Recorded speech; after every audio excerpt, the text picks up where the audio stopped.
গোটাও খাবে, প্লাস এরকমভাবে ডিম পোস্ট করছে, মানে ডিম পোস্ট করে ঝোলে খাবে। এবারে এটাকে উল্টে দেবে।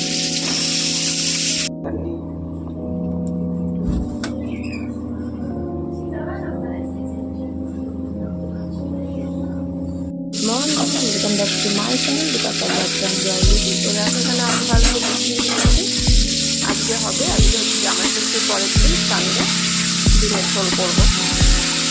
তো যাই হোক, আজকে ডিমের ঝোলটা একটু অন্যরকম করবো ছেলের আবদারে। এখানেও বসিয়েছি, এটা কী হবে তোমাদেরকে দেখাবো। তো বন্ধু নিশ্চয়ই পাচ্ছ ডিম পোস্ট, এটার মধ্যে একে একে লবণ, ছেলের একদম প্রিয় ধনে পাতা, পেঁয়াজ কুচি,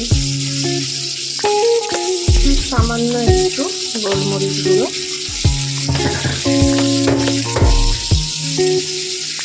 তো আজকে আমার ছেলে এইভাবে খাবে, গোটাও খাবে, প্লাস এরকমভাবে ডিম পোস্ট করছে, মানে ডিম পোস্ট করে বলে খাবে। এটাকে উল্টে দেবে। এখানে আলুগুলো কিন্তু ভাজা হয়ে গেছে, এবার আমি তুলে নেব। তো এবারে ডিম পোস্টটা তুলে নেব।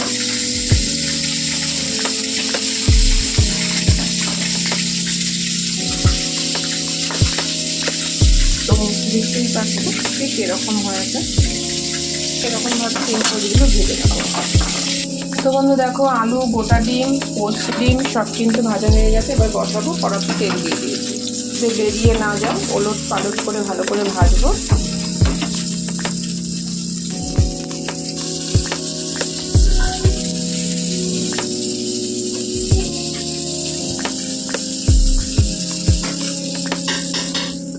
একটা হলো,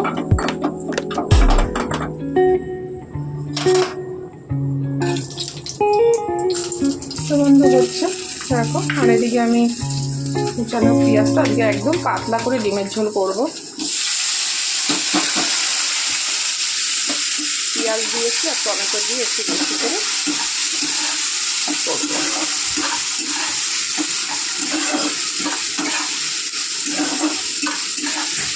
ডিমের ঝোলে সেরকম কোনো রেসিপি না, জাস্ট যেটা করছি সেটারই।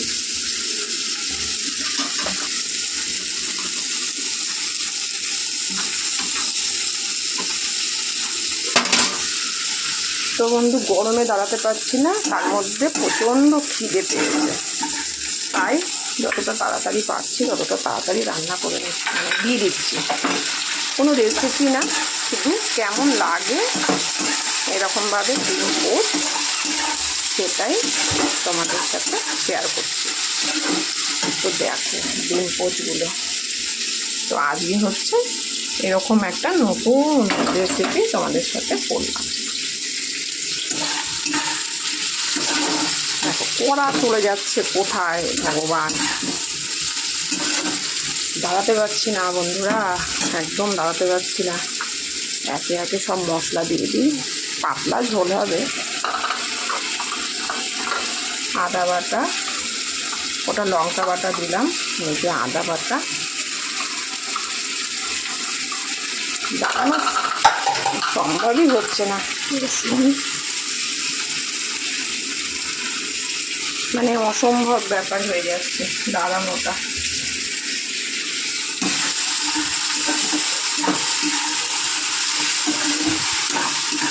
মধ্যে কিছু গুঁড়ো মশলা যাবে, দেখো কড়া চলে যাচ্ছে কোথায়, কী করে রান্না করি বলো। এটাতে বসিয়ে দিয়েছি, এই যে এইভাবে করলে পরে কি না, কড়াটা সরে না।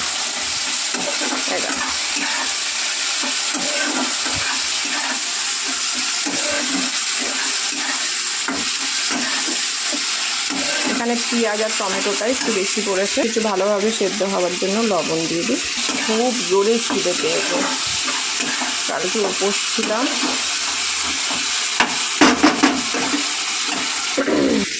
ধনের গুঁড়ো, জিরের গুঁড়ো, লঙ্কা, একটু গরম জল। কারণ কি বলো বন্ধু, পাচ্ছি না দাঁড়াতে, জল দিয়ে ঘরে যাব।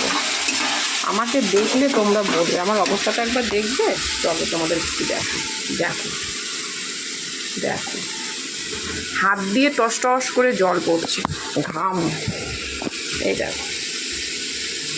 তার জন্য আর পারছি না দাঁড়াতে। দেখো ধনে পাতা একটু আর আলু ডিম সব গোটা যেগুলো সেগুলো দিয়ে দিয়েছি, আর যেগুলো পোস্ট করেছি সেগুলোই দেখো রেখে দিয়েছি।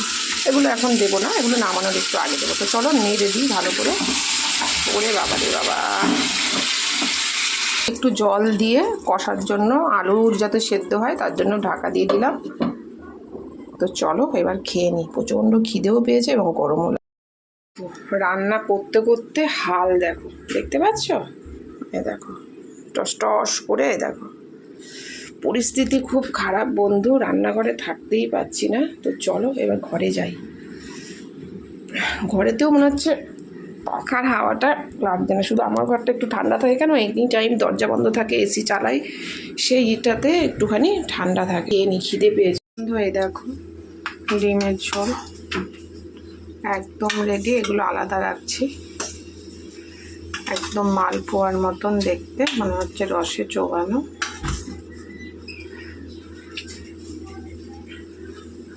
আলু ঘুগনি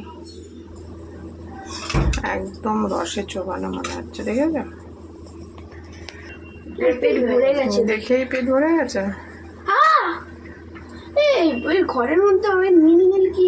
এই হলো মালপোয়া রসে চোবানো ডিম পোচের ঝোল, আর এই হলো গোটা ডিম ঝোল। তো দেখো কালারটা কেমন এসছে, দারুণ দারুণ। তোমাদের তো আর গন্ধটা শোকাতে পারছি না। তো আমার ছেলে তো বলেই দিল যে দেখেই মন ভরে গেছে, আর খাওয়ার দরকার নেই।